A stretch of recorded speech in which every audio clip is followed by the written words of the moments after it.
Welcome to the Solid Verbal. The Solid Verbal. Come after me! I'm a man! I'm 40! I've heard so many players say, well, I want to be happy. You want to be happy for a day? Eat a steak. It's that woo-woo! And now, Dan and Ty.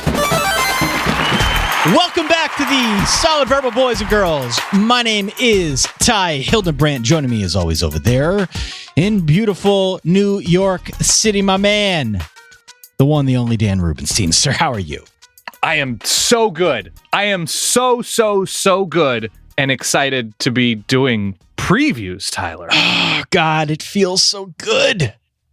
Maybe it's just the hydration talking. Because you've really been steering into hydration speak on our Twitter account, by the way. If you're new to the show, we do have a Twitter account at Solid Verbal. We do have a Facebook page, facebook.com/solidverbal. We're also on Instagram. And if you're really into the show or just checking it out and want to know what other verballers are like, you can go to reddit.com/r/solidverbal. We didn't start it. It was started by some super verballers, among which is our good friend Peter. He runs the sub, and folks are out there talking about each and every show that we do. Also, before we go too much further and steer too much into the ACC 2019 season, Dan, our first preview for the coming year. Hell yeah.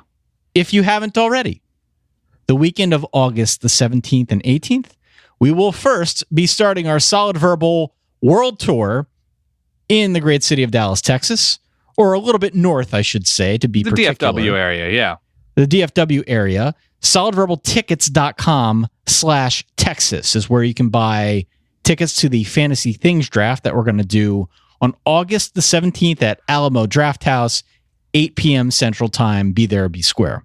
Then, the very next morning, August the 18th, hopping on the bird, flying back across country to the nation's capital, doing our Fantasy Things draft show at the wonderful Union Stage. Hell yeah. DC. That show at 7:30, solidverbaltickets.com/DC. Get in on the ticket game if you haven't already. If you've got social media, please do blast it out to all your friends. The more the merrier. We want to know who's coming to the show. We want to celebrate your purchase with you because we're excited about both shows. Still tickets available in both spots. They are drying up quickly. I would urge each and every one of you verballers out there who are interested, please do hop on in before it's too late. It's going to be excellent. We can't wait to meet you and eat tenders and talk about college football stupidity with all of you. Speaking of college football stupidity, Dan, we have made it officially. Well, sort of.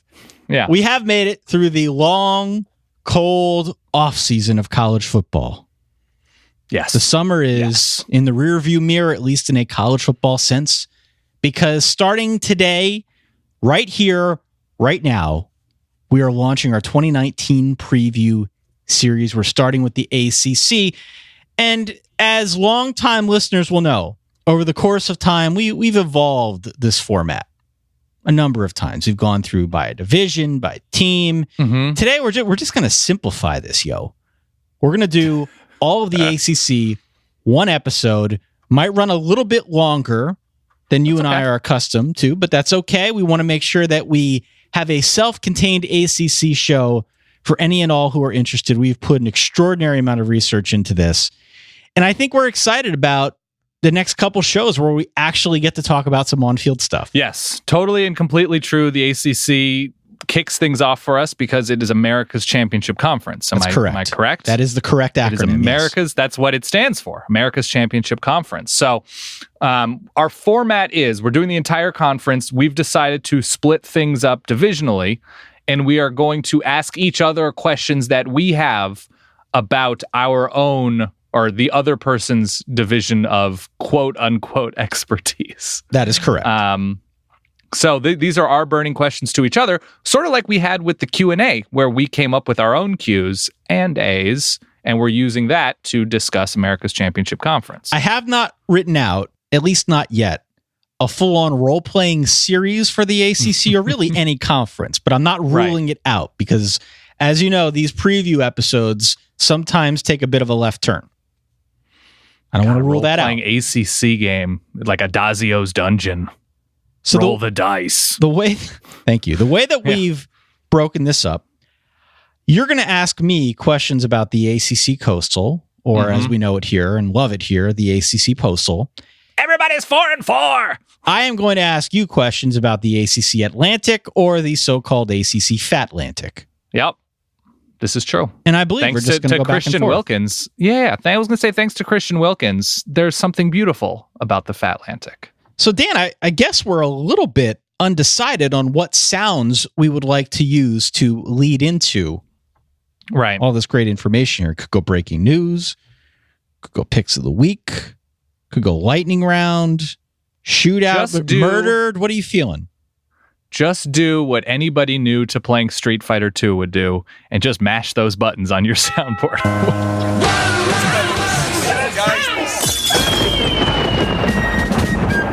That actually came out okay. I'm not gonna lie. That's not bad. And there is a Patriot League tie-in, and we'll get to it.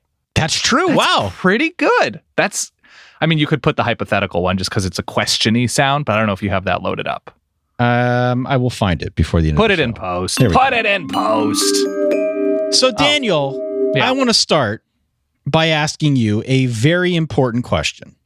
Are we going back and forth, or are we going division and then the other division? We're just going to see where the show takes us, Dan. Let's do it. Let's get in the gondola of information. I want to talk about Clemson. Okay. Perhaps a bit of a cliche start to this show, but I refuse. Okay. Fine. Here's what I want to know about Clemson. Yeah. I want to know, with all of their turnover on defense. Okay. We can talk all three levels. All three levels. Yeah. Does that to you, as the newfound expert on the ACC Fatlantic, does that represent any kind of significant step backwards in terms of production, in terms of expectations? What does it mean for the 2019 rendition of the Clemson Tigers? Define significant. I would define significant. What does government mean to you? No. What I would mean by significant is, does it mean we're going to see, I don't know, a 20-point or a 20-place drop in their S&P Plus defensive rating? Is their defense going to get noticeably worse now that we're going to have so many new faces playing on that side of the ball? So are they going to fall down to merely really, really good, or fall to excellent instead of they are all assassins and never blink? Instead of being the number 2 defense, are they now going to be number 22? Something like that. Okay. Which is still very good, but... Short answer is they won't fall that far, I don't believe. No. The short answer is no. The losses up front are significant, and I think it will change how they play defense a little bit. Perhaps they bring more pressure because they can't count on Cleland Furl, I forget how you pronounce that officially, and Austin Bryant off the edge, and then everything Christian Wilkins and Dexter Lawrence did in the middle. So they're not going to be able to trot out a team within a team in the way that they've been able to do these past couple of years. But Clemson's participation levels and rates on their defense especially, it's through the roof. They get in so many guys, both when the game is on the line and not, because they happen to blow out a number of teams. So they get a number of people on the field. So whether it's, I think there's 2 Xaviers, but a Xavier Thomas is the big one. And then whether it's Justin Foster, whether it's, Darian Kendrick, who's now switching from receiver to corner, like throughout the defense, they're working in guys who either have a ton of promise or have played a ton for this defense. So I think the big difference will be how much they trust the defensive line to do things alone. But results-wise, against the offenses they're going to be facing, at least after Texas A&M, and technically before Texas A&M with Georgia Tech, there will be a drop-off, but nothing noticeable to the eye. It'll be like a magic eye drop-off where you're really good at those, right? I'm very good at those, yeah. You're going to have to squint. You're going to have to dive deep situationally. There's just too much talent. There's too much continuity with the coaching staff. And we've seen this before with Clemson. We're going into the season, we're like, they lost 10 of 11 start, and up just as good. Because so much of defense is effort and confidence going both ways. Players being confident in the defensive staff, and the defensive staff being confident in letting their own players loose and trusting them to execute a game plan. So with who they're facing, with how they've recruited, they bring in the number 1, 2, 3 defensive linemen, whatever, each and every year. It's great that Isaiah Simmons is coming back behind the line. Their leading tackler last year, even with a couple of losses at linebacker behind him. The secondary is mostly intact. If you remember the pick 6 against Bama with AJ Terrell, there's a lot. There's a lot there. Yeah, and I mean, so look, I don't see any sort of whoa, what happened kind of drop off. Yeah, and look, it was sort of a rhetorical question. I think everyone who listens to the show totally fair knows the answer already, but it's a question that frankly needs to be asked.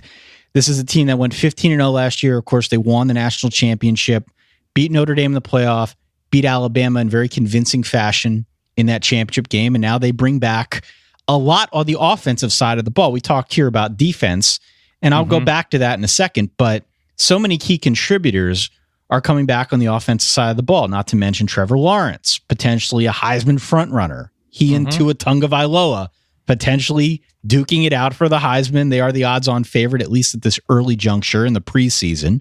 Also got Travis Etienne, maybe the best running back in college football. T. Higgins, Justin Ross, they're back. Amari Rodgers got hurt, maybe back later in the year, but still has eligibility. So huge. The point here is that so much of that potential on offense is coming back that at least to some degree, looking at the schedule, it will definitely balance out any rough spots we'll have in the beginning with the defense. But look, replacing 4 guys on that incredible defensive line, their top 3 linebackers, 5 of their top 6 tacklers as a whole, there's going to be a bit of an adjustment. I like that you bring up the fact that Brent Venables is so good at working in a rotation. That's part of his brilliance as a defensive coordinator.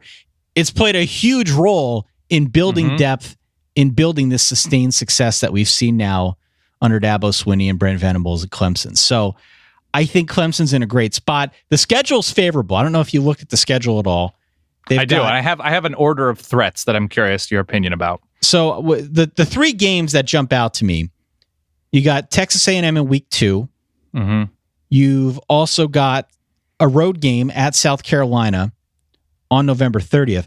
The one that I'm most intrigued by, I don't know if it's the biggest threat, but the one that I'm most intrigued by is actually in week 3. It's the week after that A&M game. Everyone's going to be amped up for A&M at home. But then the very next week, Clemson on the road at Syracuse. Should be a pretty good Syracuse team. And I don't know if it's going to be a letdown spot there, but at least at this juncture in late July, there's some potential there, Dan. Yeah, hard to believe that there's going to be a letdown against a team they almost lost to last year and did lose to the year before. I think they're going to be ready. This is not a championship caliber team. This is a championship team. So my order is Texas A&M, Syracuse, South Carolina, though I think South Carolina is better than Syracuse. I think situationally Syracuse is in a better spot to win that game. And then at the end, just in terms of potential, Florida State.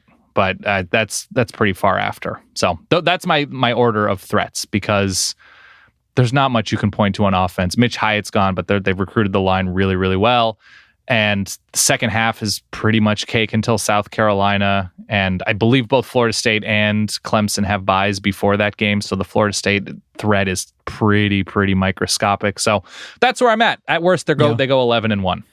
I agree. You look across the board at all of the positional groups, probably the best quarterback. I think easily the best quarterback in the league. Best running back, best wide receiving core, best line, best defensive line. Maybe in the top 2, if you want to go that far, at linebacker, at defensive back. I don't fully know that this is the best defensive line in the conference. Oh, I think it's up there. I mean, it's certainly up there. Talent. I can't name them right now when none of them have really played significant snaps yet. It's either them or Miami. Yeah. It's one or the other. I think Syracuse has a couple really good ends. Syracuse is good. We'll get to Syracuse. There's a couple of conversations to be had. The point is, Clemson's still very good, still your odds-on favorite. For sure. To win their side of the conference and probably the conference as a whole. No, not probably. Full-on favorite. They are the favorite. Yeah. Where would you like to go next? Do you want me to ask you a question? Do you want to stick with the Fatlantic? No, ask me a question. Let's go postal here. Let's start with what I believe to be not the most important, but maybe the most interesting team in the Postal, Georgia Tech. Because this is, as you know, because you own a hat, I do. An Orange Bowl caliber program. I do. Yeah. So Jeff Collins takes over for Paul Johnson, meaning the option done with in Atlanta. Is there reason to believe Georgia Tech's offense, because I think the defense still has a long way to go as well, but won't look like a group of newborn giraffes coming together to play an organized sport as they go dramatically away, or at least a little bit at a time away from that flex bone? Yeah.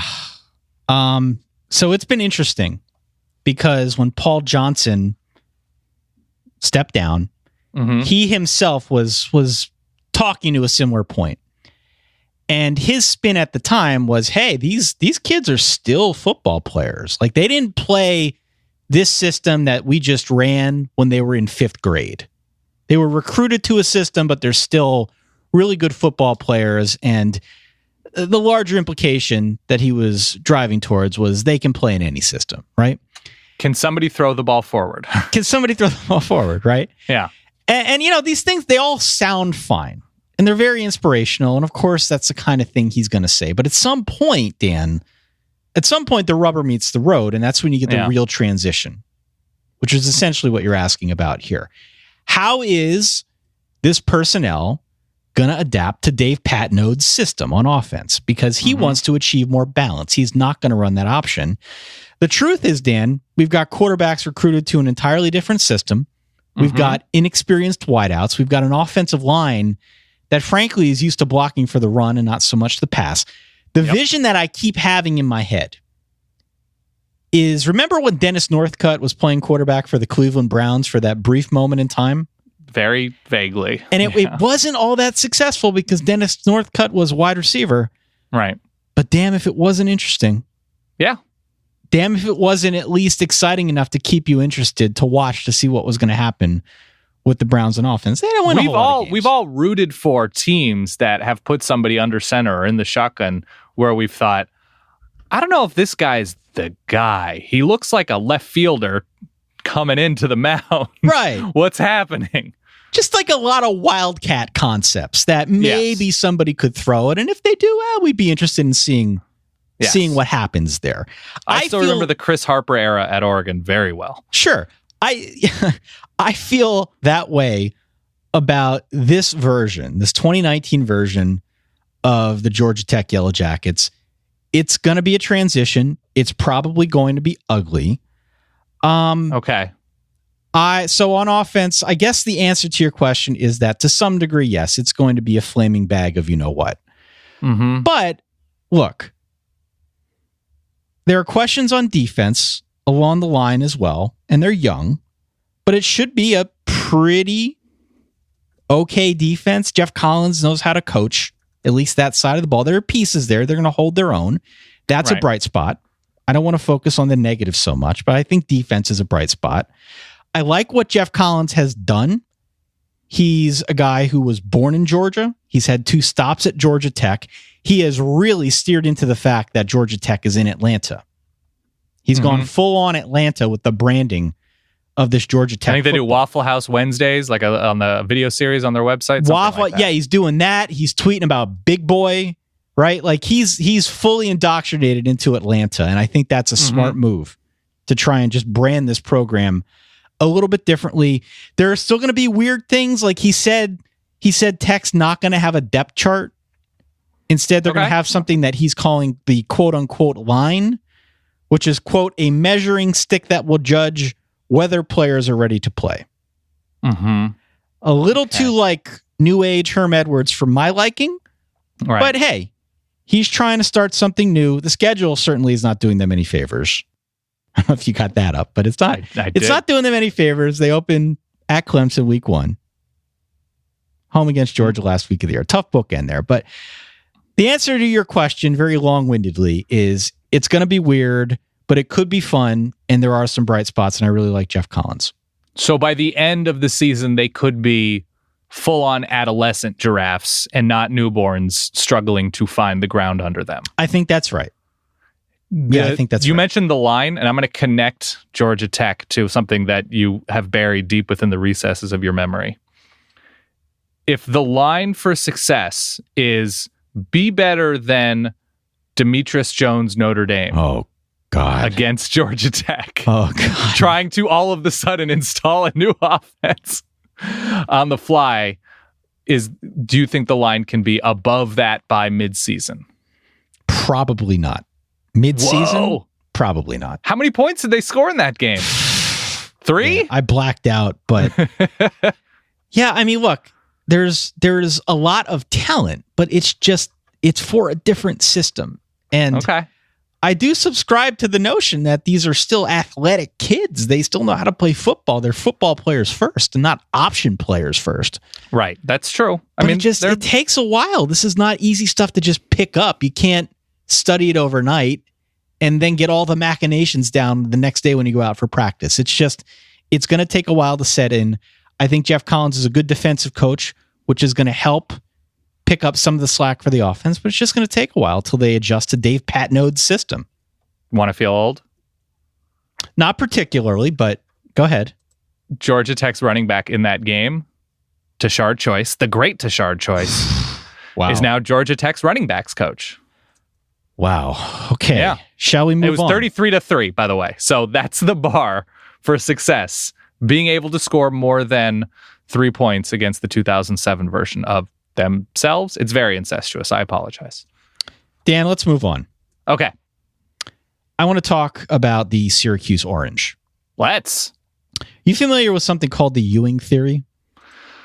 Yeah, I am. I mean, for college football, I like the Manning theory. The Manning theory. T. Martin winning the national championship after Peyton Manning. So the Ewing theory is a Bill Simmons thing about Patrick Ewing and Patrick Ewing not playing for the Knicks, and the team got better, essentially, with him not on the court. But the Manning theory, I think we could apply here as well. Peyton Manning leaves. What happens the very next year? T. Martin and Tennessee Volunteers win the BCS championship. They're the first BCS champion, right? Yep. This year for Syracuse, Eric Dungy, star quarterback, big kid, he's graduated. And now Tommy DeVito, who I'm still going to try and call him Inagata DeVito. The Chris Bermanization of Ty Hildenbrand is complete. It's not full Berman. I think it's catchy. Okay, continue. DeVito is taking over the Dino Babers offense. He's a different quarterback. He's fast, but he's not quite the runner of Eric Dungy. Is Syracuse now a better team on offense, despite the fact that Eric Dungy, who was so good for them for so long, is now officially off the team? Eric Dungy was not a great passer. I would go as far as saying he was below average, but coupled with his running, he was a plus at quarterback for sure. They won big games with him. You know, I think both of the quarterbacks played against Florida State in the very comfortable win last year. Tommy DeVito looked very good against North Carolina. Real rough. Both looked real rough against Notre Dame. Yeah. The reason I'm hesitant is the offensive line has questions. They're okay at receiver. They lost a big piece to transfer. They're okay. I like Mo Neal some at running back. One of my bigger questions is, what does this offense actually look like? Because Eric Dungy ran the ball so much. I think I saw it was 12 or 13 non-sack carries a game. So that's either going to a running back or it's going to a running back via screen or swing pass, sort of how Washington State uses their running backs in a more wide open passing offense. I don't think Tommy DeVito will be running in the way that Eric Dungy did. I like DeVito's arm talent. I like him as a talent. But to run that system, you got to have the bodies. You got to have the star power. And I think they're fine. They were great special teams, which affected field position last year. There was a lot to like about Syracuse's. I think they finished 9-3 in the regular season. I think they take a step back. I think Tommy DeVito is like 2/3 good and 1/3 kind of rough around the edges. So I have here on my little document, you have Syracuse, then I have your question, and the way I interpreted it is touchdown Tommy or Tommy DeVito. Ooh. And I'm not proud of it. Wow. I hope we don't have to call him Tommy DeVito, but it really worked out quite well with his last name. So I think they're a step behind. I think he'll be fine, but I don't think he's going to be the gamer that Dungy was necessarily in huge spots. So I have them going from 9 wins to about 7. All to say, still good, still dangerous against whoever they play, especially since Clemson's coming to Western New York. The defensive line, real nice position. Two, I mean, you mentioned this on the Dude episode. Yeah. The pass rush should be good. There are elements that I'm not crazy about, but Syracuse actually tightened up really well last year on third downs and in the red zone. So situationally and special teams wise, there's a lot to like about what they showed last year carrying forward. So I still think they're a bowl team. I still think if they get a couple breaks at the end of games against, the ACC is fine, but it's nothing crazy stacked. They could get back to 8 wins. I still think they're a tick worse than they were last year. That's fair. You mentioned the line. I'm going to call these guys out again, but Alton Robinson, Kendall Coleman, those are the names to watch along the line. And Syracuse actually has a ton of guys coming back who played as freshmen. Last year. You look at their defensive backfield, mostly freshmen, really good, almost surprisingly so. They're pretty much all back. Andre Cisco is the guy in the defensive backfield. He's a sophomore. He's already a star. He's a ball hawk back there. Keep your eyes and ears open for that name as you're watching ACC football this year. Could be interesting against some of the competition. Most notably Clemson very early on in the year. Syracuse won 9 games regular season. They won 10 if you count the bowl. There is another school of thought. Of course, this was a breakout year for Dino Babers, and he's got a lot to be excited about. There's a, more negative school of thought around what Syracuse did in 2018, and that is that you should temper the results that we saw on the field, given the fact that it was sort of a down year in the ACC as a whole. You could make that case, but you still got to win. I talked about that last year, yeah. Still got to win the games in front of you. I like Syracuse to win 9 again this season. I like where they're at. I do. I feel good about what Dino is building up there. I like Tommy DeVito. Tommy DeVito might be a bit extreme. If Inagata DeVito is 80% of a full Berman, that's at least 70%. That's such an old reference, though. We span generations here on the show. You know that. That's true. That's true. So the biggest threats outside of Clemson for Syracuse, if I'm putting words in your mouth, are NC State, Florida State? Would agree. They're both on the road or some combination of their October of NC State, Pitt, Florida State. I like Syracuse. I think they finish second in the Fat Atlantic. Okay, fair enough. Can I ask you a question? Please. Another team that is certainly worth talking about in terms of changes at the top, it's got to be Miami. The Canes, right? Baby, CANES. Former, Mississippi State, Louisiana Tech, Texas, Temple, ESPN, head coach Manny Diaz. So job number 1, obviously, discovering a clean burning renewable source for swag. Obviously. Swag fusion, yes. Swag fusion. What is job number 2 if Miami's challenging for the Postal with, I think, a lot coming back on defense and not so much on offense? Job number 1 is definitely the clean burning swag. Yes, always, always, always. Always. Job number 2 is getting more consistent quarterback play. Because last year, they were not that far off from having a much better season. If they could have gotten a little bit more at the quarterback spot and stayed healthy out wide, it would have been a much different story. More? I'm being facetious. You get the point. Wow. Okay. I think the same holds true at quarterback this year. Now, what I like is that Manny Diaz brought over Dan Enos as the offensive coordinator and quarterback coach. Opened some eyes when he came over from Alabama, but that was a really good move. He's been working ever since he got on campus to try and rebuild that quarterback position. The Canes last year, listen to this, 6.1 yards per attempt. That was 116th nationally, almost as bad as Kansas. Not quite. Right. Too close for comfort. 0.2 yards better than Kansas. If you're a betting man, if you're looking at the quarterback position this year, I still think you look at N'Kosi Perry. Wasn't great. Okay. Wasn't great last year, but showed flashes. He's probably your starter on August 24th in week 0 is what we call this now when they square off against Florida. He's got the most experience, but don't forget Tate Martell came down from Ohio State. He transferred in. He's immediately available. Also, Jaron Williams, a redshirt freshman. He is still in the mix as well, if you listen to the way Manny Diaz tells it. I don't think Tate Martell is that good. Could well be. I don't think he's going to be starting, but we'll see.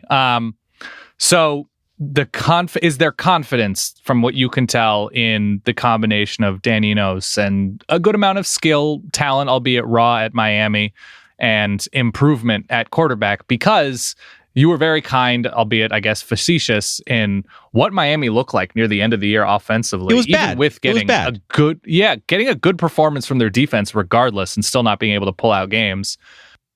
Is there reason, like, obviously, coming out of camp and things like that and press conferences and media day, but we're like, well, it's a new year, it's a new blah, blah, blah. But it's going to take somebody better than N'Kosi Perry, isn't it? I would think so. Or at least a better version of N'Kosi Perry. Yeah. And quite frankly, there are just still a bunch of unknowns about how these guys are going to look in this system. Right. I like the fact, though, you mentioned the defense. We have to bring that up. Manny Diaz has done a couple things, all right? Firstly, he went out and he used a transfer portal, maybe more so than any other college football coach, to add bodies, just about every position, to build depth. And he did so on defense where he's really going to need it because they're a little thin. They're good at the top. They're thin. Good starters, yeah. Good starters, talented on the top line, but a little thin. Defense is going to be the strength of this team. Miami, one of just 19 teams last year to allow fewer than 20 points per game. They led the nation in tackles for loss, which is a staple of a Manny Diaz defense. And then they went out and they hired Blake Baker away from Louisiana Tech to run the defense, someone who's very like-minded, shares that same defensive mentality with Manny Diaz. Turnover luck from 2017 wasn't quite there in 2018, but we still know that this is an aggressive defense. They like to take the football away. Remember the turnover chain thing? It gripped the nation 2 years ago. Didn't quite carry over, but this is a defense that likes to get behind the line of scrimmage and affect the point of attack. So I think that as a bedrock for where Manny wants to take this team in 2019 is important. There is talent on offense. It's just about assembling the pieces, getting better quarterback play. And I think we also need to mention the offensive line. The offensive line is a bit of a work in progress. Not exactly sure which direction that's going to go. But if they can get better quarterback play, if they can figure out that offensive line and feel more confident about it, I think 2019 is a successful campaign in year one for Manny Diaz. You actually mentioned one more thing that you wanted to talk about Manny Diaz. You're talking about his hair? Ty, obviously. If there's anybody who's going to talk about a coach's hair on this show, I'm not going to steal that thunder. Maybe the best head of hair, maybe better hair than Bob Diaco. Wow. An heir to the throne. See, because here's the thing about Manny Diaz. The Diacone. Here's the thing about Manny Diaz. Bob Diaco didn't use this degree of product in his hair. Right. You think this is performance enhancing? No, I'm saying sometimes it reveals your flaws.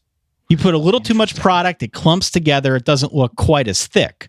Manny Diaz still puts the product on, and he's got like a full-on 4-layer mane up on top of his head. He's like Mufasa. Did you go through a period of time in your life where you put a lot of product in your hair, like high school, middle school, something like that? I did a little in college, and it was totally inadvertent. I didn't realize until I was in the workforce that I was going a little bit overboard. Little heavy. Little Pauly D. Little heavy. No, not Pauly D. Let's not that heavy. I'm a little bit worried about the amount of product he uses in the Miami sun. Because when you create a helmet effect like that, it can keep the steam in, and then you start to drench, and it's unfortunate. But he's from there. He is from there. He's from there. He knows. His dad was mayor. Than we would.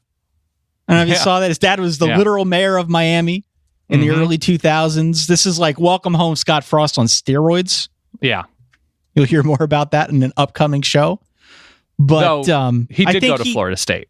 Yeah, he went to Florida State, but he's from Miami. Yeah. I think he knows how to handle himself in the hot sun of South Beach. Next question. I want to talk about Florida State. You mentioned them briefly there with Manny Diaz. Yeah. Okay. So Florida State's offense, kind of a mess last year. Am I right? Mm-hmm. 113th in points per game, 110th in yards per play.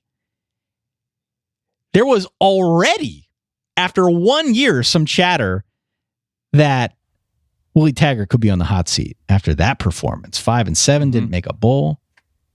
Do you have confidence, Daniel, that the offseason moves Willie Taggart's made are the right ones for Florida State, leading to a more productive second season?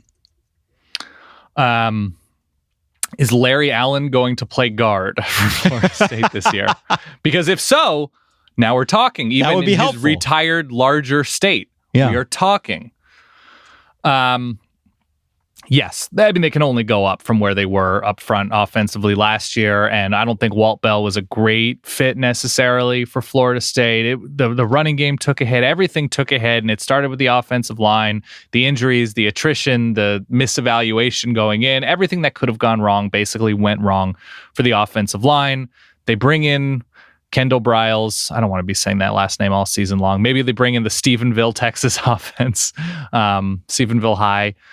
But it's an offense that is proven. What we saw at Baylor, what we saw at FAU and Houston last year with De'Aaron King, it has to go upward. I know Willie Taggart has a history with him. Offensively, they get in, I think, a couple new linemen from transfer, a grad transfer, Ryan Fitzpatrick, I believe. James Blackman is another year older. Cam Akers should be better. And it has to be better. Yeah. It just they bring in, I think it's Randy Clements, who comes with Kendall Briles from Houston, new offensive line coach. So yes, the offseason moves have to be improving this Florida State squad defensively. I think it's going to be a little bit trickier. The secondary has to be better. It's a bad sign when there are two position groups going in where you say, how could they get worse? How could they stay on the same level? How could that possibly happen in this universe? They've sorted things out, I think, in the secondary, moved safeties and corners back and forth to find the right fits. The talent is there. The offensive line, even if the offensive line has just said, well, that's their weakness. Even if it's that matter of fact, Florida State will be better. Even if it's not saying it is a void with a depth that is not seen by modern science. Right. That's an improvement. Well, look, so the line 7-8 wins feels like a really nice step forward for them. The line was dreadful a year ago. It can't get any worse. In 12 games, Florida State started 9 different combinations of linemen. Mm-hmm. That was not a recipe for an efficient offense. No, not at all. Not in the least bit. It can only get better along the offensive line. It looks like it's going to be James Blackman. We'll mention him again. Mm-hmm. I caught some flack earlier in the offseason when I said that Alex Hornibrook would be a clear upgrade over James Blackman. Wow. Sounds like James Blackman is going to be your starter. To be determined. To be determined, sure. I mean, basically, if Kendall Briles can figure out a way to get the ball creatively to Cam Akers and Tamarian Terry quickly, that you're already talking about a step forward. Defensively, they lose their best pass rusher and Brian Burns. I think they sort things out pretty nicely at linebacker, and we mentioned the secondary. They've got promising guys in the middle. Marvin Wilson, I think, was a former, if he wasn't the number 1 overall recruit, he was like 2 or 3 a couple years ago. And so he has potential to have a breakout season. So they should be in a pretty good place if they can maintain health and come into the season with that full reboot mentality. It is not the easiest schedule, though. They've got Boise State and Florida to bookend their season. The Boise State game is going to be really interesting right out of the chute. Week 1, neutral site game. I use neutral site in quotes. It's played in Jacksonville. Yep. But we'll see what Florida State's got right out of the chute in between the start and finish of the season. At Virginia, at Clemson, home against Miami. There's a Syracuse game just sort of hanging out in there, which could also be interesting. So I agree with you. 7-8 wins. It's certainly not where Florida State wants to be longer term, but I think you're looking at this. You have to look at this from the perspective of, is our line going to get better? Is our offense going to feel better than it did a year ago? How is that secondary going to look? If you see noted improvement across the board as a Florida State fan, I would be really encouraged because let's be honest, Clemson is still a buzzsaw this year. You want to have a good season. You want to feel like it's going in a good direction. You want to eventually catch Clemson. You ain't going to catch them in 2019. No, and it's, by the way, Ryan Roberts, not Ryan Fitzpatrick. Oh, that would be great if Ryan Fitzpatrick was playing right tackle for Florida State. It'd be wonderful. All right, where are we going next here? Okay, back to the Postal. Sure. Okay, this surprised me. Maybe it's just because it's been so many months since the season, but last year's best Coastal quarterback was, and please don't look up the rest of them, Bryce Perkins, Virginia. Yeah. He led the Postal in yards per attempt, rating, completion percentage. He was the dude. And, led a surprisingly fun Virginia season that fell just short after they lost to Pitt, I believe, in a bunch of muck. That was like a really ugly weather game. Does that hold? Does Bryce Perkins maintain his position atop the Coastal quarterback rankings? And please show your work, Ty. Please show like this is a rubric. Yeah. The answer is yes. I want the proof. The answer is yes. Both enthusiastically because I believe it. He was really good last year. And also simply by process of elimination. If it's not him, then who? Kendall Briles and James Blackman. Oh, other side. Right, wrong side. Tricky. I guess you can make a case for Ryan Willis, but that's a tough sell. We'll get into Virginia Tech here in a little bit. Perkins was one of only 2 players last year with more than 2,400 passing yards and 800 rushing yards. The other guy won the Heisman Trophy and was drafted number 1 overall into the NFL. Right. I'm not saying Bryce Perkins is Kyler Murray, but would I take him over N'Kosi Perry or Kenny Pickett or Sam Howell? Of course I would. Of course I would. If Sam Howell starts. Yeah. Okay. Virginia last year, 7-5. They shut out South Carolina in the bowl game. I know I've told the story before about Bronco Mendenhall, but he was one of my favorite interviews that we've ever done on this show. The question then it takes is a coach talking about pizza, and Ty and I are submitting. It was pizza, and it was his son's names, remember? Oh, yeah, he has great son names, yeah. But the question then was, how is he going to acclimate to a place like Virginia, where he doesn't have a ton of familiarity, or didn't have a ton of familiarity, didn't have the recruiting inroads that everyone thought he needed. Right. How is he going to adapt? And of course, all that stuff helps, right? But what's becoming clear now is that Bronco just knows what he's doing. Maybe he's just a good coach. He's just a good coach, right? Yeah. They've improved each of his first 3 seasons in Charlottesville. It stands to reason that they're going to improve yet again because there's a lot coming back. I think a lot of 2019 comes down to whether the offense can create big plays and whether the defense can stop big plays. Mm-hmm. That was a thorn in their side on both fronts from a year ago. But 8 starters back on defense, a really good secondary.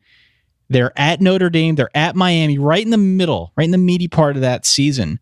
But you look at this Virginia team, and I think there is a ton of reason to be optimistic here for them to take another step forward, another year under Bryce Perkins, Bronco Mendenhall, a lot back on defense. I am very optimistic about the Hoos in 2019. Okay. I'm glad to hear it because Virginia was hanging around in a very strange way last year where I think if they had beaten Pitt, they were either going to clinch the Coastal or would clinch the Coastal. Sure. And just hanging around, musical chairs are sliding out one by one. It's like, oh, hey, hi, Virginia. And would have been wild if they won the Coastal and the basketball team wins the national championship in the same year. Probably could have gotten some decent cash on that. The thing is, though, you look at Virginia and it's been a while since this program was notable. Yeah. It really has. So to see them bubble up the way they have now under Bronco Mendenhall, there is definitely a tendency among fans to look at them and not take them seriously, like it's some sort of flash in the pan, and maybe they are the beneficiary of a weak ACC. Virginia was good. They were legitimately good last year. They're going to be legitimately good again this year. And I'm excited to see what they can do because Bryce Perkins, as I said, best quarterback in that side of the ACC, bar none. Shout out to Continental Divide. Shout out Little John's. Shout out the Belmont. All great in Charlottesville. That's all. I'm excited about Virginia this year. All right. Daniel, I have a question for you. I'm ready. Tell me about your experience with Indochino. Oh, that is a loaded question. You went to get fitted, did you not? I did go to get fitted. There is a place to get fitted in Brooklyn, so I made the trek to get fitted, and it was incredible. Really? It was so cool.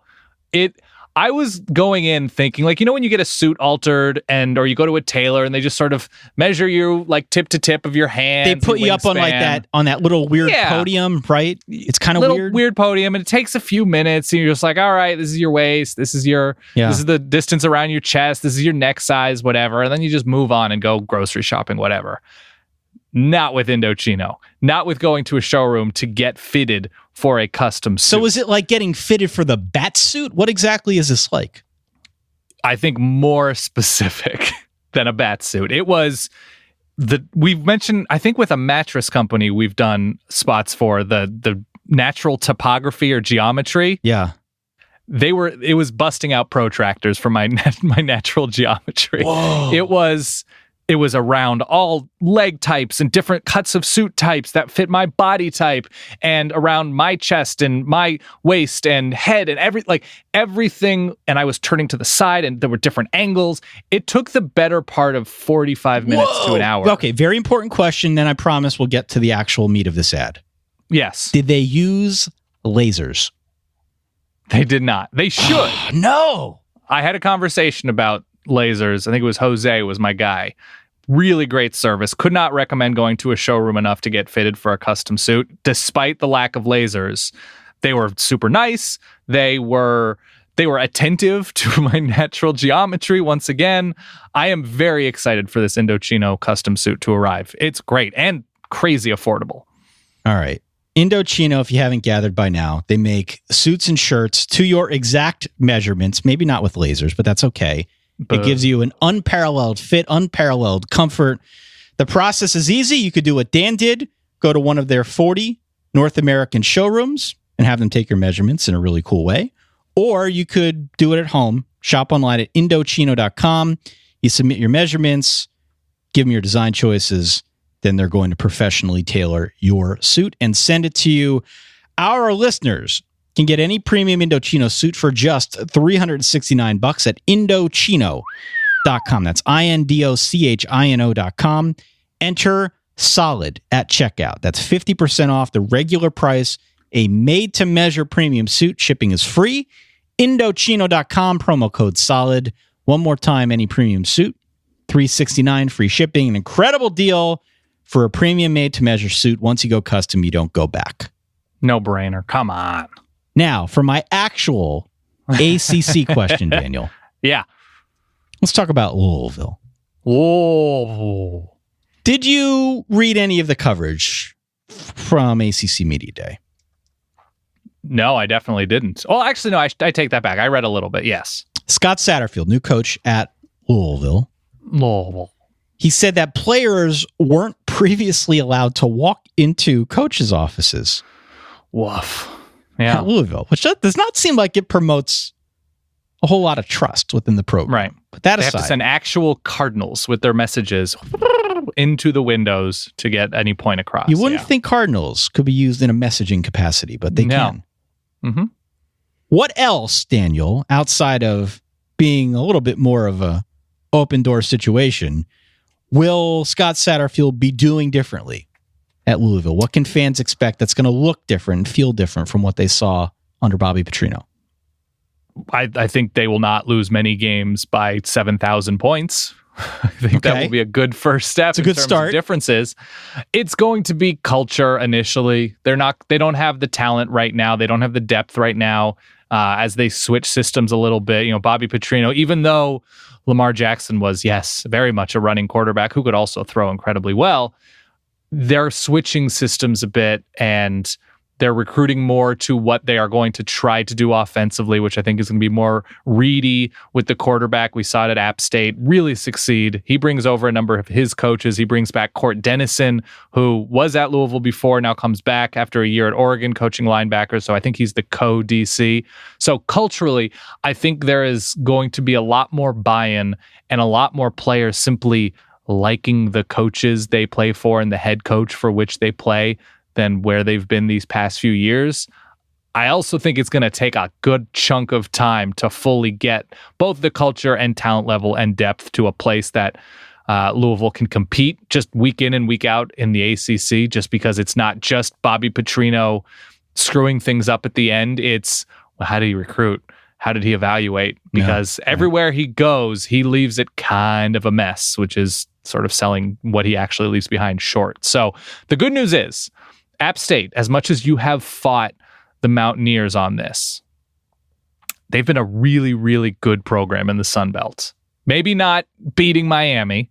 I mean, they put 38 on Penn State, came back and almost won that game last year in Happy Valley. Does that sound right? Sure. So they looked App State last year like, at the very least, a pretty good Big Ten team, right? Yeah, I would agree. Their defense was excellent, especially against the pass. Seems helpful in the ACC if they can keep that going. The offense was very good, especially on the ground. So there are things to like about this year's squad. Des Fitzpatrick, the receivers are pretty strong. They're trying to figure out what they're going to do at quarterback. Your guy Puma Pass is probably in the lead to get that job once again, but Malik Cunningham offers more of an athletic perspective if they're going to look to run a little bit more this year. I know he brought a quarterback commit in who was committed to App State to Louisville. So if they're truly horrendous once again with a little bit of promise, maybe he starts playing by the end of the year. It's a rough schedule. So that's, kind of the same. They have Notre Dame, they go to Florida State, Clemson. I think they're at Miami, at NC State, and they finish at Kentucky. So it's going to be a tough go, but even if they go 3-9, 4-8, 2-10, whatever they do, the big difference is going to be the effort, the buy-in, the attitude. And if they happen to find themselves in a 16-13 game, maybe that effort, attitude, buy-in holds on or comes back, whatever. Maybe they tip a 50-50 game because the players seem to care a lot more for 4 full quarters. So that's the big difference, no matter what the final record is. And hopefully they play some better damn defense, huh? Yeah, that'd be nice. Last year, Louisville on our show was a punchline on defense. Yeah, we said, Bobby Petrino bought a yacht betting against himself? Yeah. He could have. Louisville went 2-10. The defense was atrocious. Defense at App State has been one of Satterfield's calling cards. In addition to running a pretty run-heavy system on offense, really good defensive coach. And I think if you're a Louisville fan, you'll take that right now. I don't know if you measure success in terms of wins and losses in year one. I think you just hope for a new foundation. Yeah. That you can build upon in the future. That would be a good start. I was going to say 4th defensive coordinator now in 4 years for those upperclassmen. And it's not Brian Van Gorder, which is an improvement. Not BVG, Peter Sermon, not great, but 3rd and Grantham was good for them. Yeah. I'd stand by that forever and ever. So we'll see. I am excited about Scott Satterfield. I know you were excited when he was hired. You thought that was a sneaky good hire. Of course, Jeff Brom was the name that was more closely tied to this opening. But Scott Satterfield coming over from App State, sneaky good hire, a solid hire. He's going to build this program into, I think, something that's a lot more sustainable than under the old model. Yeah, the big thing is going to be from the administration. I think they're all on the same page, that they're breaking this down to the studs and rebuilding. They can't expect to win 9 games next year. That's just, you can't speed up this kind of rebuild when it sunk to the depths that it did last year. All right, Dan, where are we going next here? All right, let's talk about Mack Brown. Oh, boy. How about that? Oh, we've waited this long. Yeah. So, North Carolina, not as bad. I love this. Not as bad as their record indicates. Yeah, they were. They had chances to win games and they didn't win it, so that's not great. Yeah. Right. But they weren't Louisville. They were not truly heinous at college football last year. So, to you, if they're going to scratch and claw and improve to threatening bowl eligibility this year, 5 games late November, a couple left, 5 wins, excuse me. What will be the reason why they are scratching and pawing at the door of bowl eligibility? Okay. Interesting. Because they were in a lot of those games. There were opportunities to win 6-7 games last year. The elephant in the room is that they've got a new old coach. Yeah. And that's Mack Brown. I think I saw, 22 years since he was last there. He is the front man for this operation. He's already doing the whole charm offensive thing, which I may draft for my Fantasy Things roster. But do it. If North Carolina is going to paw at bowl eligibility, I don't think it's because of Mac Brown. I think it's because of Phil Longo. I think it's because of Jay Bateman. They're offensive and defensive coordinators now at Chapel Hill. Phil Longo, he needs to rekindle some of the magic that he had running the offense at Ole Miss. He's going to have to do it with presumably Sam Howell, who I think is the odds-on favorite to be starter. Mm-hmm. And he's going to have to do it with a personnel group that might be better suited for the run, even though he wants to pass it. Right. So there's an interesting conflict there. But, there is some experience out wide. If he can find something that works, if he can use space and tempo to his advantage, which we know he wants to do, then UNC could at least be somewhat serviceable on offense. But that's a big if. And then on the defensive side of the ball, they need to get better. Everyone knows that. Jay Bateman comes in from Army. He's got this reputation for being an innovator, very innovative, right? Mm-hmm. He's going to need to be real innovative because opponents have literally no reason to try and throw against these guys. Their run defense looks like it's going to be super porous. He needs to somehow force the issue, make teams throw into the teeth of that secondary because it actually should be pretty good. Mm-hmm. So I think that's what needs to happen. We need to have Phil Longo rekindling some of that Ole Miss magic. We need to have Jay Bateman finding some way to force teams to throw. It is a tough draw for Mac Brown in year one. It's not easy out of the chute. South Carolina, Miami, Wake, App State, Clemson, all in September. 5 wins would be an absolute revelation. Wow. Okay, so pawing and scratching at bowl eligibility seems distant. I think that's out of the equation entirely. But if they can just look like they're building something in a better direction, that to me would be a huge improvement. I think he can do it. I know this formula for bringing back the old coach hasn't always been that fruitful, but I like Mac Brown. I think he can still recruit. I need to see that everyone is rowing in the same direction and building towards something more. Couple fun things for me about this North Carolina team. Well, first of all, you've penciled Sam Howell in as the starter, the true freshman blue chip quarterback. Maybe that happens. I mean, nobody really has that much experience at quarterback. No. And why is that? Because Chaz Surratt is a linebacker. That's right. He is Joel Lanning, maybe, hopefully, for North Carolina. I always loved the linebacker from quarterback, not the reversed Maryland. But I like that storyline. I like that perhaps we see a true freshman quarterback, if not to start the season, probably pretty quickly. Dan, this is the worst quarterback situation in all the ACC right here. Unless Sam Howell's really Unless good. He's really good. But without any basis. Or Jace Ruder or whoever, Without any basis otherwise. Right. If I'm looking across all 14 teams, I say North Carolina has the worst situation in the ACC. So there is certainly room to grow there. Mm-hmm. He could be really good, but we won't know what Phil Longo has to work with until we see him out there. The other thing is the push-pull, the alley-ooping that we've talked about in years past. Phil Longo at offensive coordinator playing with pace, wide open offense. Jay Bateman's used to, not to say he can't succeed at North Carolina, but he's used to coaching a defense on a team whose offense possesses the hell out of the ball in Army. And he did a pretty good job for Army. If you actually break it down for pace, he was sort of below average a chunk of the time there. I'm curious to see what that change looks like for him in that defense, because the stress of an offense moving quickly and scoring, or moving quickly and going 3 and out on the defense and getting back on the field, especially when you can't stop the run, you're not particularly deep anywhere, can be pretty extreme. So that push-pull alley-oop in a not-so-good way, you've seen alley-oops go wrong. Mm-hmm. I hope it doesn't happen at a basketball school like North Carolina, but that's going to be a challenge, how they marry systems on both sides of the ball. Just 2 wins last year, Mac Brown taking back over. I wish him well. Certainly, he is doing his best to put a very positive spin on this situation.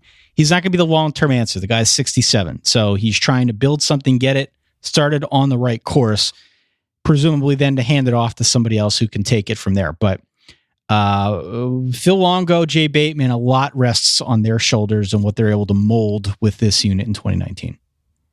2 wins, although I think they had a game canceled. The UCF game was canceled. So it's 2-9. They would not have beaten UCF. No. But they had, Cal, Virginia Tech, Syracuse, I think was double or triple overtime, Duke, NC State. These were all winnable games, which is not necessarily a great thing, but also they're not Louisville. We're losing by 50. So I think there's some hope that there is a good amount of buy-in from the players, that even if they're losing, they're playing hard. That the NC State game goes to overtime, and they're a 2-8 team at that point. So they're playing hard in a rivalry game. I think that's an encouraging thing for North Carolina as they move forward. And I think Mac Brown's going to recruit pretty well. Yeah, I agree. I don't know about what the long-term coaching prognosis is, but I think they get in some blue chips in a pretty good region to recruit. I agree. Yeah. Okay. Daniel. Hit me. Are you familiar with a book, Oh, the Places You'll Go? Not only am I familiar, I've read it to my son multiple times. And I love that book. He has tried to eat that book. I love that book. And I know maybe it's cliche. I got it as a gift, I think, from Mama H after I graduated high school. I've got it here on my bookshelf in the studio. Constant reminder. Right. And I'm reminded of a passage that Dr. Seuss wrote about something called the waiting place. Okay.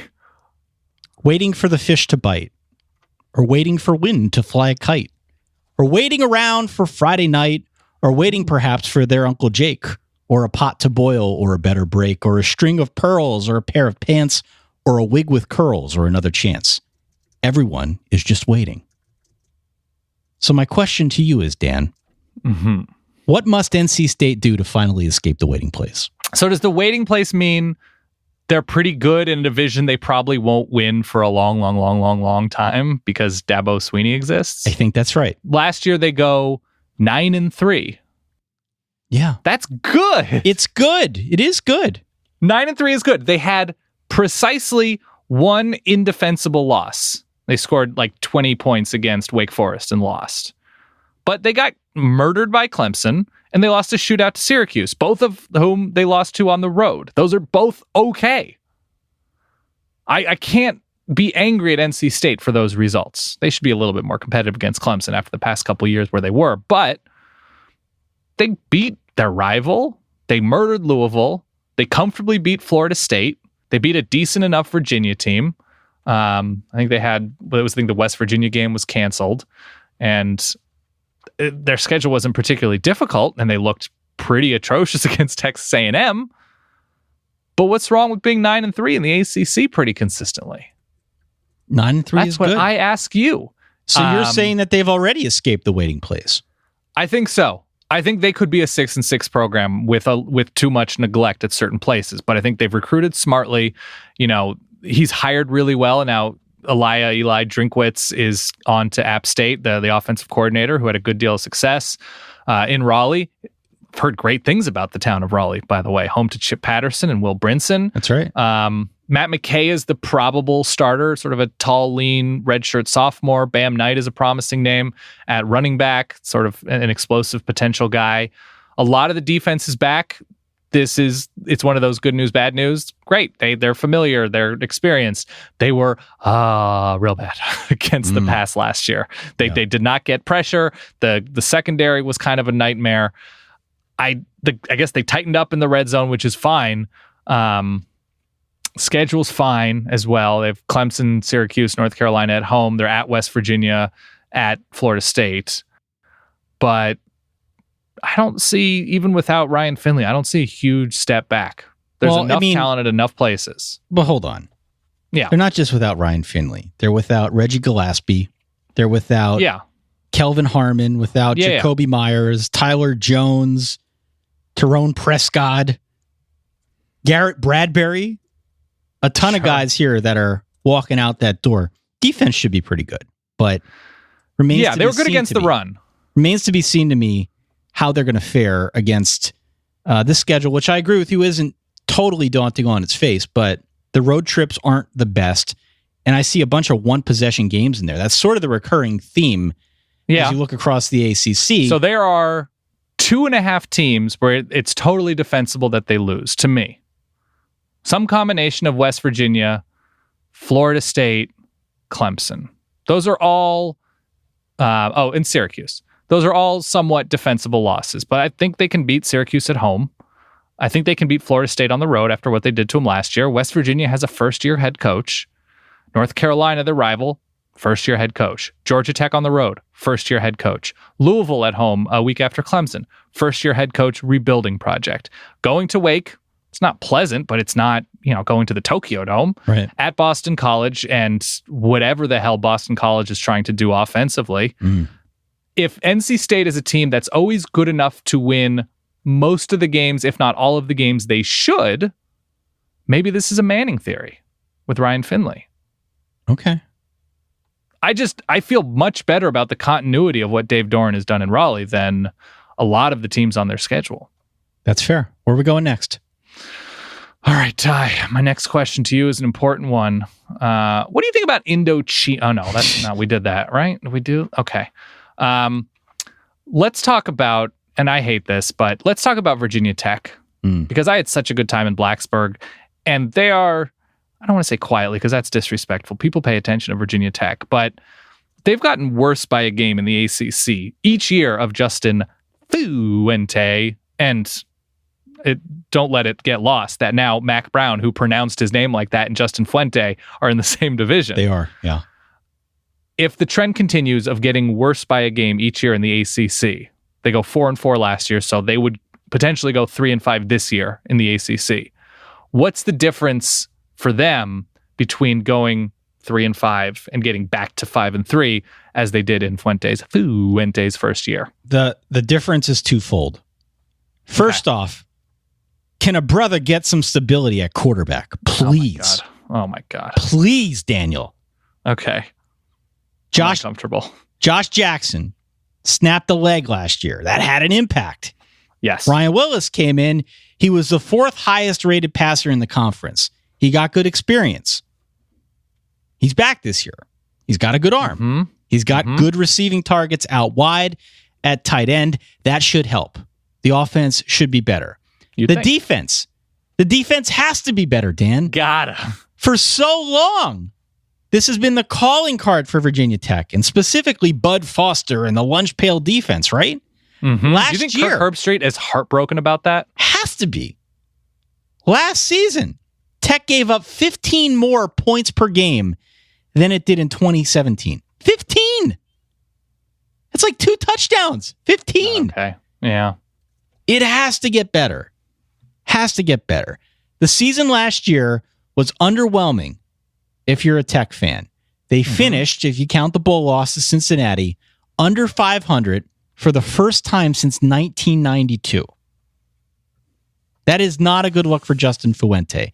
But what I like about this team this year, and why I think they get better, is a lot of returning production. Doesn't mean everything, but there's a fair amount of continuity now coming back, even despite the turnover that they've had via transfers and the injuries they've had to deal with in the past.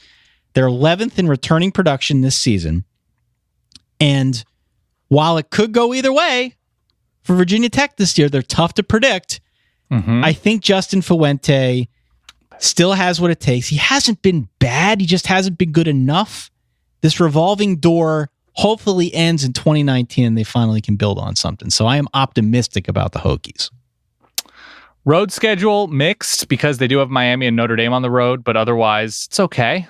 They miss Clemson. Always great. I believe they miss Florida State as well. So that's great. You'd like to see it before believing it with how this offense has looked, and really how the defense looked last year. So I'm hopeful that they're at least 500 in the ACC. They have ODU again. Win that game, please, Hokies. That was the game last year game. where Josh Jackson broke his leg. And remember, Virginia Tech lost that game. Right. They have Rhode Island. They have Furman. They should be able to pad enough. They have Wake at home. They have North Carolina at home. They should be a bowl team.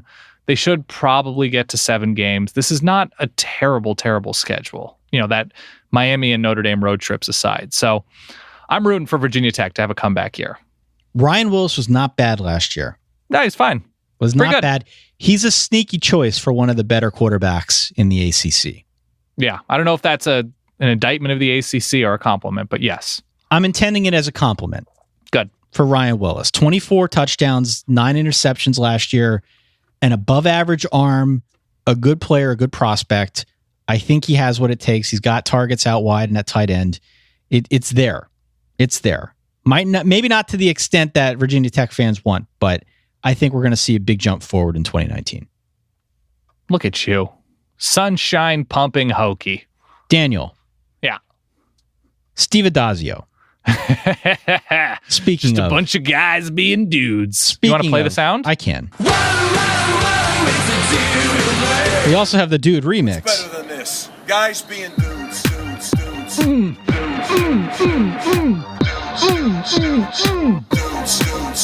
We're going to have to play that one over and over when we talk about Boston College this year. If anybody from Boston College is listening and you want that drop for first downs or when BC has third down on defense and you're trying to get everybody pumped. Yeah, we can do that. Just let us know. We got you. Solidverbal@gmail.com. Steve Adazio. He has won exactly 7 games in 5 of his 6 seasons at BC.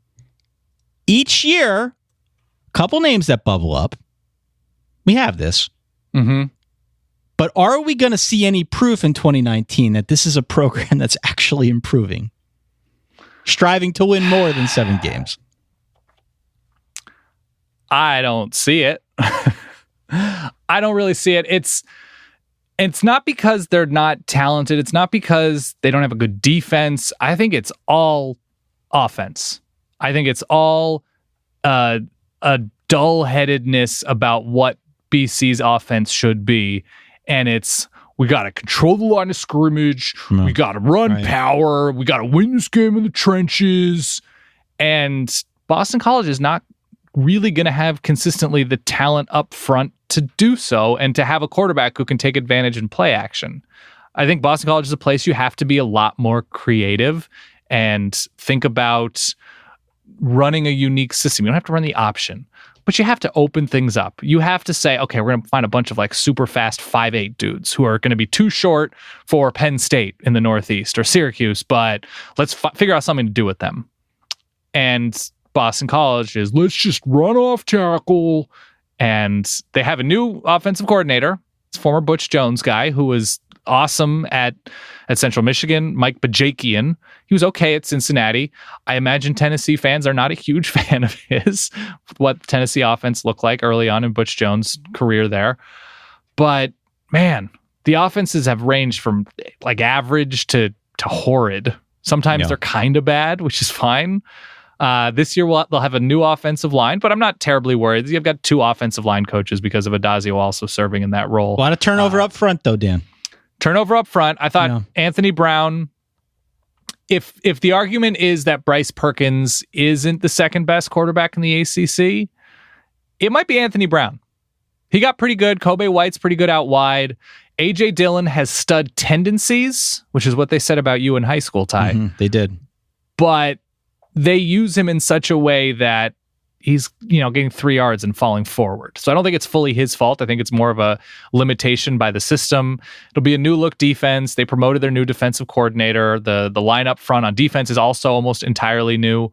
Right. I think they're a 6-6 team. I think getting anything above 7 wins, which is where they were last year, I think they just give themselves a ceiling.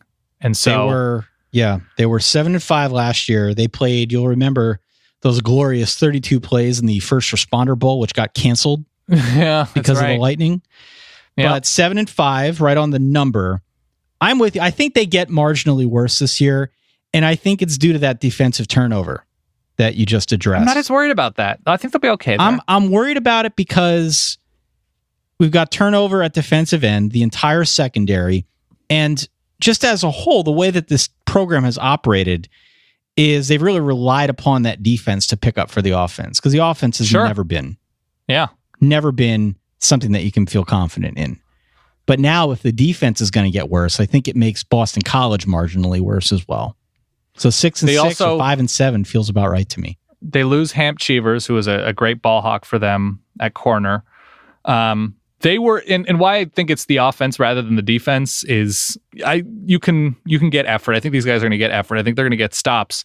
Offensively, they were so bad on third down, just staying ahead of the chains, just keeping drives going to keep, if they're going to rely on their defense, give them some rest, guys. Let's go alley-oop here. If they're able to improve, like your question asks, from last year, it means Mike Bajakian game plans well, keeps them ahead of those chains, and gets a little bit creative. I just think he's going to be hamstrung by Steve Adazio. I really do. I think they're going to be hamstrung by saying, we want to control clock, all that voice over and over again. It's a very good impression. You're very good Thank at you. this. They were awful in first halves in winnable games where they had to crawl back. They had to rely on Anthony Brown. They dig their own grave too often for me to think, well, they're going the right way. I don't think that at all. All right. Where are we going next year? By the way, the second half of their schedule, they could start 5-1 and still not make a bowl. The second half of their schedule is NC State, at Clemson, at Syracuse, Florida State, at Notre Dame, at Pitt. It's very backloaded. Remember when Kansas started out 6-0, or just Kansas or Baylor 6-0 and finished 6-6? It could be that kind of year. That was Baylor. Boston College. It was Baylor. Okay. So, next question. Does a team have a is it schedule of death, group of death in the World Cup? It's usually the group of death, yes. Group of death. Does somebody have that? Or does somebody have can they just stumble into bowl eligibility because of a particularly easy schedule? So if you're asking about the schedule of death, yeah, the answer is Louisville. Whoa. But we already covered Louisville, and I know you want me to answer Duke with this. Hit me with some Duke. So I will stick with that. They opened the year with Alabama, which does not seem optimal. Not optimal. They don't have to play Clemson, which is good, but they do have to play Notre Dame. They do have to play Miami, Syracuse, at Virginia. That's tough. In a vacuum, that is tough. I don't care who you are. Then there's the whole thing about them turning over so much on offense. They have to navigate that schedule without Daniel Jones, who was drafted still astoundingly 6th overall by my Giants. Then they've got turnover at wide receiver as well. Again, in a vacuum, you look at what that typically does to numbers and efficiency, and it's a recipe for regression. You take those two things, the schedule and the turnover, in tandem with one another, and that's just a tough look. Tough look for 2019. Duke's been very consistent under David Cutcliffe, and that should not be undersold. If you're a loyal viewer of the ACC network, which of course we are, it's worth noting that 2020, 2021, they look much more promising for the Duke Blue Devils. But I think in 2019, we see a bit of a step back just because it's going to take a while for them to figure out this offense. It's going to take a while for them to do so in the face of what looks to be a really tough schedule. Can they improve at quarterback? Can they improve? Yeah. What is it, Quentin Harris? Quentin Harris looks to be the new starting quarterback. Very limited experience. He waited his turn behind Daniel Jones. I don't think Daniel Jones is that good. I don't think he's that good either, but... Can they improve? But here's the point. Daniel Jones was there for a while, had a lot of good experience, and had an experienced wide receiving core to throw to. This year, Duke has a new starting quarterback and essentially a new wide receiving core. They may not move the ball at all against Alabama. It may take them a while to move the ball in general. Can they improve over the long term? Maybe. This year, I don't think we'll see it. There's just too much turnover. Right. Yeah. Duke was, depending on the metric you care about, 12th or 13th out of 14 teams passing the ball, whether it's rating or yards per attempt, whatever. It was, forget the Daniel Jones comedy of being taken number 6 overall. That's pretty stunning in a down year from a David Cutcliffe experienced quarterback. Sure. Oh, yeah. But the passing offense was that disappointing, I guess, would be the most accurate word. I don't know. They finished the season well in their bowl game against Temple, obviously, but for them to go through their ACC schedule, and I know people are beat up, whatever, but it was a rough watch. One other thing here. Yeah. A lot of experience up the middle on defense and on the backside of the defense. Okay. They were banged up. They were young last year. They still played pretty well. They got to find a way to rush the passer this year, though. That was the issue last year. There isn't a clear solution, But I did see our friend Bill Connolly, newly with ESPN. He's got them projected as the 38th best defense according to his S&P Plus. And, that's a significant talking point because in neither football nor basketball do we look at Duke and say, hey, they play pretty good defense. Right. 38th overall in defense would be pretty good for Duke. They were fun a couple years ago with Jim Knowles. They were. They've been pretty consistent, again, across the board. So if they can get that level of production from their defense, it papers over some of the issues that I think they're going to have on offense. Duke is still going to be fine. I see some regression because of the turnover, particularly at quarterback and wide receiver. They have a co-defensive coordinator. I know nothing about him, but I'm looking at their coaching staff right now. His name is Matt Guerrieri. I don't know. It's Guerrieri. Okay. What about he graduated college in 2011. Whoa. Okie doke. So he's 30? 30, maybe? Yeah. So it has nothing to do with whether or not I think Duke will be good or bad on defense. I am just stunned. You just feel old is what you're saying. I just feel very, very... And he looks 19. Yeah. He looks like he is about to serve you food at Pita Pit. Did you have Pita Pit in State College? We did have a Pita Pit. I think every college town had a Pita Pit. Yeah. So I feel okay about Duke in the long term, but the schedule is rough. It's tough. The schedule is not great. So, yeah, hopefully they can get better through the air at least. My final question for you about the ACC Fatlantic.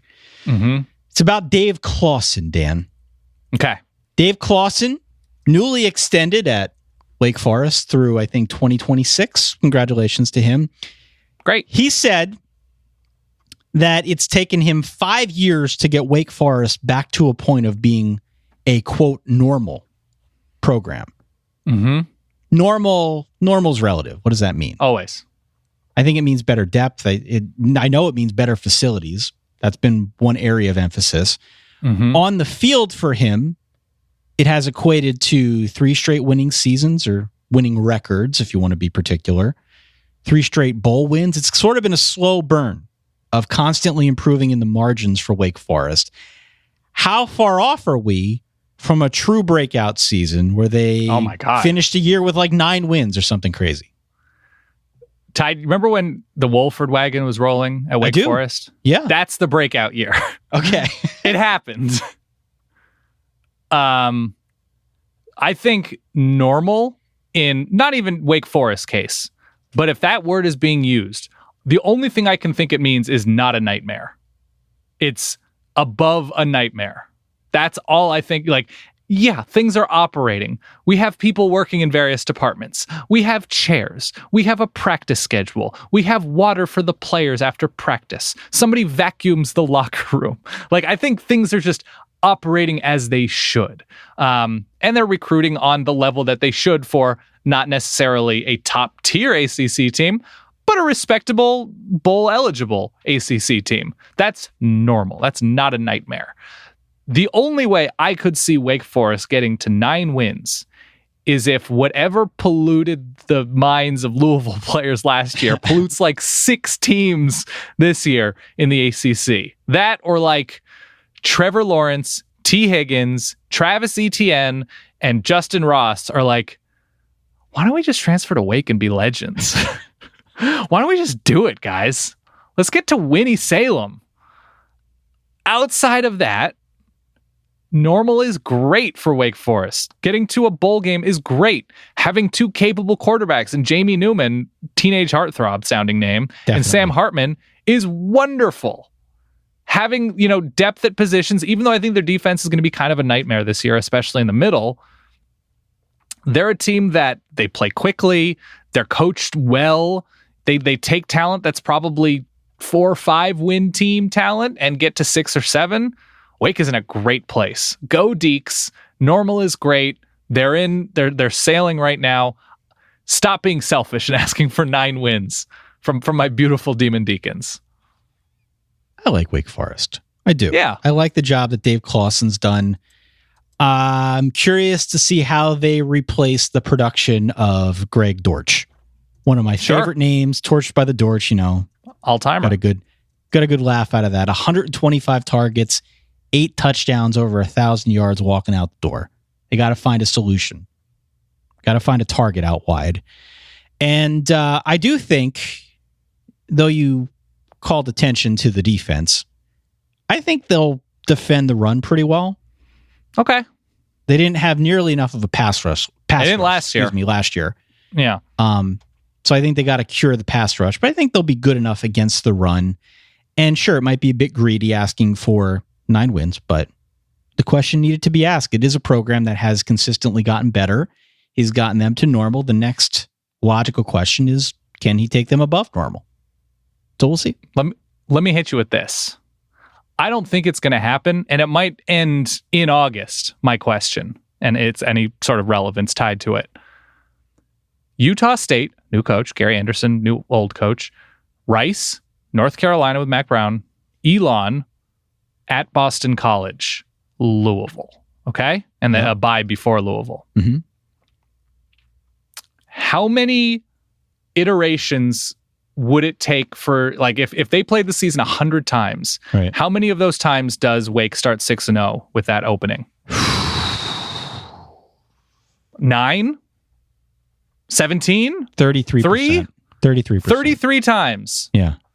So 1 in 3 seasons that Wake Forest, if there are 3 identical universes, including the one that we are presumably broadcasting in right now, in one of those universes, we're dealing with a top 20 Wake Forest come mid-October. Yes. Whoa. And then it should be said, Florida State, NC State, Virginia Tech on the road, Clemson on the road, Duke, okay, at Syracuse in the Dome. Yeah. All right. Okay. Wow. I would say it's more like 11 out of 100. Oh, ye of little faith. This is a good team. Okay. It's not a bad team. Final question. I mean, Jordan Love is very good, so that might end before September, but okay. Final question, Dan. Go ahead. All right. Do I have one more question? You have one more question here. Then we've made it through all of our ACC teams. We're already through everything? Everything. Okay. We're ending with the ACC's one true team. That's right. Your coastal champion, Pitt Panthers. The Pitt Panthers, 7-5 last year regular season. 7-5. Just murdered in some of their losses. Finished 7-7. Yeah. After the loss to Clemson and then again in the bowl game. Yeah. Who they lose to? Stanford, I believe. Yeah. Stanford. You were saying something. Can I ask my question? I was going to say, what is your specific question? I have many thoughts on Pitt. Okay, so they technically played more games, and I was looking at Bill C's numbers, where their offensive or defensive percentile was like under 15%. So they were playing, 15% of what they should be capable of, considering what their performance is. That's awful. That's atrocious that they were that bad so often on one side of the ball. Do you have hope in your heart that Pat Narduzzi and Pitt can normalize into, I don't know, consistently not bad overall as they, it's Kenny Pickett is back. They lose 2 running backs, but as they sort of remake their offense. I have hope. Okay. Explain. I don't have confidence. What's the difference? The difference is I want it to happen versus I don't think it will. Okay. Heart versus head. Up front, the O-line loses 4 starters. Mm-hmm. The backfield loses both Quadri Allison and Darren Hall, both of whom went over 1,000 yards, combined for 21 rushing touchdowns. Quadri. That's putting a lot of pressure on Kenny Pickett. Mm-hmm. And, to be fair, on the new offensive coordinator, Mark Whipple. Mm-hmm. Defensively, there's talent on the top line. It gets shallow in a hurry. Your voice is going up. I know. And I think they're in a lot of close games this year. Again, recurring theme around the ACC. The margin is razor thin here. Mm-hmm. So what I think I'm saying is, if I am forced to pick, if I am forced to put my confidence behind any scenario, I'd put more money on it all falling apart than on both sides of the ball rising up to make this an average team across the board. Does that make sense? Yeah. I think there's greater potential. Yeah, I'm hopeful. I'm not rooting against Pitt. I'm not. Right. And I know we've had fun with Pitt and we've talked about the offense. And people have written in and they've gotten upset about that. I have no issues with Pitt. I'm rooting for Pitt.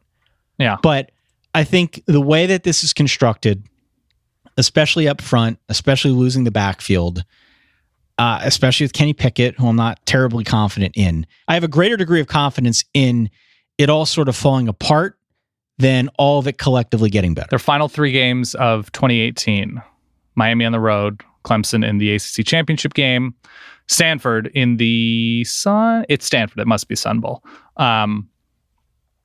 2 combined touchdowns in those 3 games. They ended the year not enthusiastically playing football on offense. 24-3 Miami, 42-10 Clemson, 14-13 Stanford. So at least that was a game. Kenny Pickett against Clemson threw not 5, not 6, not 7, but for 8 total yards against the one big measuring stick in the conference. That worries me. It is a little worrisome. That worries me. 8 yards in a big game. So I know the weather was weird, but that's not okay. That doesn't fill me with confidence. So I think Pitt is going to have not a great year. But the thing I'm not feeling good about Pitt at all. I'm not either. Coastal champ, 2018. The Coastal champ. Right. And Pat Narduzzi is just so tough to put a finger on. And maybe this whole thing with Mark Whipple will work out. Maybe he'll find some way to reinvigorate the offense. I don't know. He's got a reputation. He's got a good reputation around college football.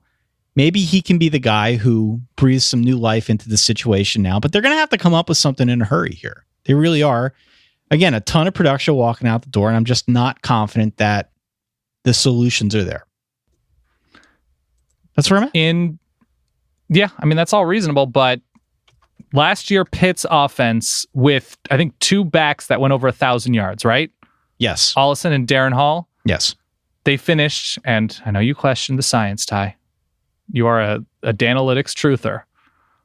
They finished 84th in the country in points per drive, excluding garbage time, with maybe the best combination or second best combination of backs in the conference. They finished 80th in defensive points per drive allowed, winning the Coastal, mind you, through...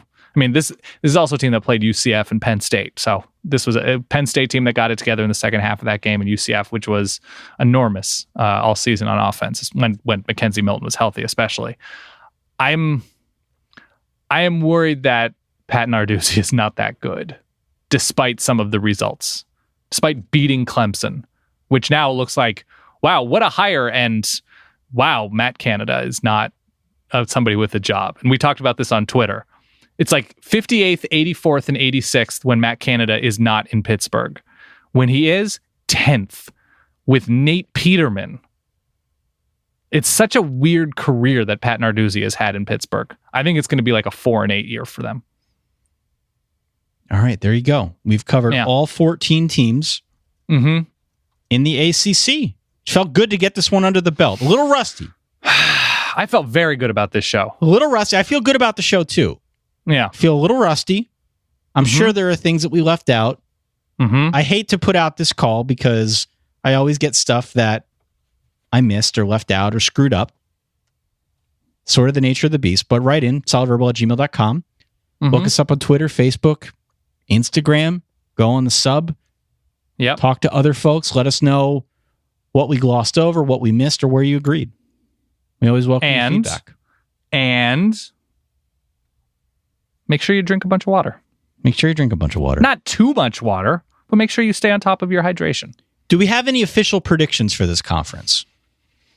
Oh, I mean, basically, it's just the only thing is who does Clemson play, I guess, in the championship game? Yeah. So who is it? Mr. Coastal. Mr. Coastal, huh? I'm tempted to say Miami. Okay. I'm very tempted to say Miami. For me, it's between Virginia and Miami. And I am going to go with the Canes. I think they are in line for a pretty big first year under Manny Diaz. Yeah. Yeah, I can't really question that. I don't think it's Georgia just eliminating teams. I think Duke, Georgia Tech, North Carolina, Pitt, and probably Virginia Tech are out of it already. I think Virginia Tech you can make a case for Virginia Tech. I do. You didn't seem to. No, you didn't seem. Well, I mean, I think they've got continuity, and I think they can only get better on defense. Yeah. So I feel better about Virginia Tech than maybe I let on. But Ty, I've had continuity with my body for 36 years, and I still can't dunk. It's still not happening. I'm going to go Miami, Virginia, Virginia Tech in that order at the top three. Top three of the Coastal. All right. I think I agree. I think it's Miami or Virginia. I think I'm going to... Where's that game this year? I think that'll decide it. Whoever's playing at home, I'm just going to award the Coastal to right now. The game is at Miami. The game's at Miami. All right. Give me the Canes. And the hopefully not too much product in Manny Diaz's hair. All right. Well, that's it. Write in one more time, solidverbal@gmail.com. Let us know what's on your mind. Mm-hmm. We will be back next week. Talk about a different conference. Won't give too much away. I say that because we honestly have not figured out which conference we'll be talking about a week from tonight. We forgot to mention the Patriot League connection that we promised. Oh, right. Louisville. I believe it's TJ Knoll? Yes. TJ Knoll is the linebacker. Gosh, he's not coming up on Google, so I feel like I'm pronouncing it incorrectly. But there is a Colgate linebacker, not just a Colgate linebacker, but I think it was FCS All-Star, All-American. And let me get this. Colgate linebacker, Louisville. I'm so ashamed. Yeah, TJ Hull, not TJ Knoll. Okay. Holl. He was Patriot League Defensive Player of the Year. We saw him play in Fargo, North Dakota. He is now playing for Louisville. So that big stanky drum and fife travels to the fine state of Kentucky in the ACC Fat Atlantic. So that's something. That's fun. Beautiful. Okay, that's it. All right. Well, thank you again for listening. You know how to find us. Don't forget to get those tickets if you are ever so inclined to be in the Dallas-Fort Worth area. Come on out. 17th, we got tickets available, solidverbaltickets.com/Texas. And if you're going to be in D.C., in that metro area, the very next night on the 18th of August, it's a Sunday, 7:30 the show starts, solidverbaltickets.com/DC. If you're interested. For that guy over there, my good friend Dan Rubenstein. For myself, Ty Hildenbrand. Longer show. Catch your breath. We'll be back in a week. Love it. In the meantime, enjoy the rest of your week, all of your weekend, and stay solid. Peace.